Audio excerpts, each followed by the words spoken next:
Welcome back to the T Ranch Sawmill. This video is about a kindling splitter. I got the inspiration from my buddy who's restoring a Mustang. Here it is. Here's what I come up with. A 1-inch sucker rod. I cut the wrench end off of it. This is a rod box to go to 7/8 rod and just a piece of, I believe it's coil tubing. And our camera girl and I went to a garage sale and they had a whole box of rusted iron, so I bought it for $2. This was in it. I have no idea what it's for. It's misshapen, it's not exactly true, so I think it's really old. So what I'm thinking is we're going to put the box on here. This is my weight. Then this washer, just to make sure it's flat and not let your hand slide past that washer. And then I'll weld this tip on there so it'll slide and hit. We're going to hit this and drive this into the pine knot. That's the plan anyway.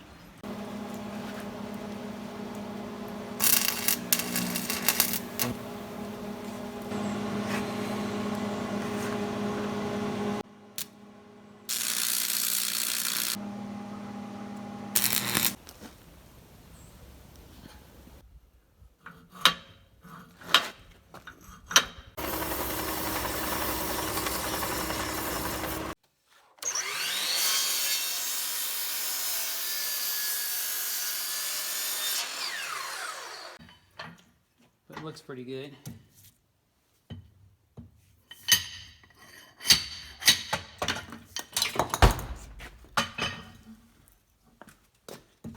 What I need is to put it in a bucket.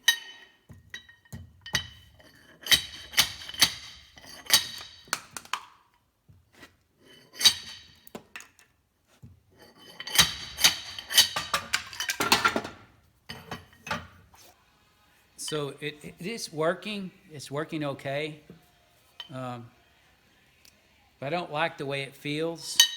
I feel like I need to add mass here. So I cut some 2 3/8 tubing, which slips over that piece of coil tubing there. And this is 2 7/8 tubing.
I should have split it a little at a time off the edge.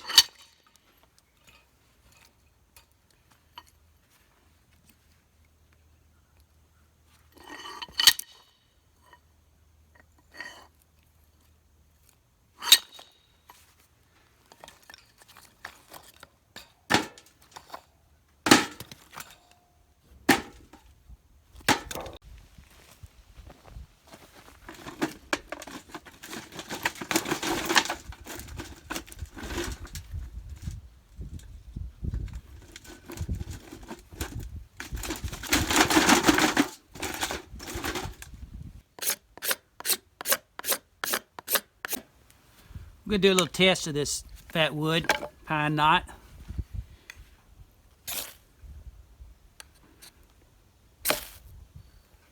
Yep, works good. Yep, works real good.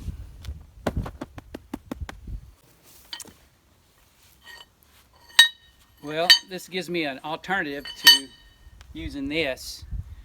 This is how I used to split kindling. I may split some with this. It works pretty good. But I wanted to tell you that what we used to search for out here was, we call it pine knot. This is just a pine stump. And you cut it off flush with the ground, and sometimes you can beat it with a hammer and knock it out of the ground. I used to do that with my grandfather, Robert L., because he was a pumper on a lease. And he would tell me, go check that stump. We'd be riding down the oil road. He'd go check that stump. I'd run out there and hit it with a hatchet or an axe, and you could smell that it smells like turpentine. And when you find a stump like that, and you can kind of tell by the way they look that it might be pine knot, which is called fatwood now, but back then it was pine knot. But I'm going to show you how I come up with this right here. There was a tree in the woods, and I thought it was cedar, but it turns out that it's pine. So let me take you and show you that right now.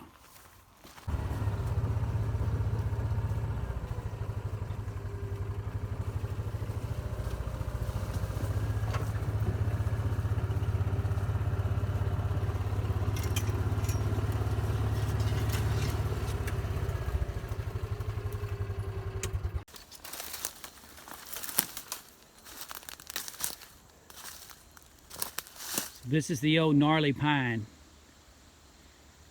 You can see all that's left is pine knot or fatwood.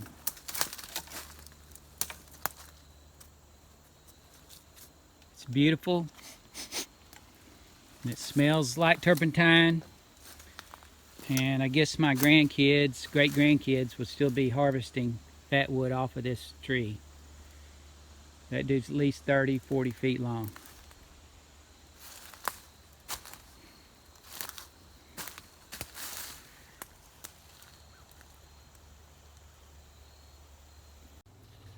Here's another whole pine tree that's fatwood. This one suffered through a fire. I guess that's how it died. And it's right next to the largest, this is the largest cherry tree we have on the property. Really nice. Way up there is getting to the sunlight.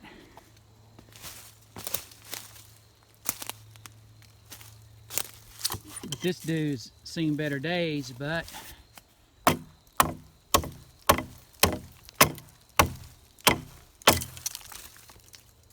more fatwood. I see another one right there. That's probably got fatwood in it too. I don't get what happened here. All I've ever seen it is stumps. That's some pretty rich stuff right there. I just wonder what this will do if I stick it in my charcoal retort.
Hope this video finds you in a better mood than when you started it. And y'all have a blessed week.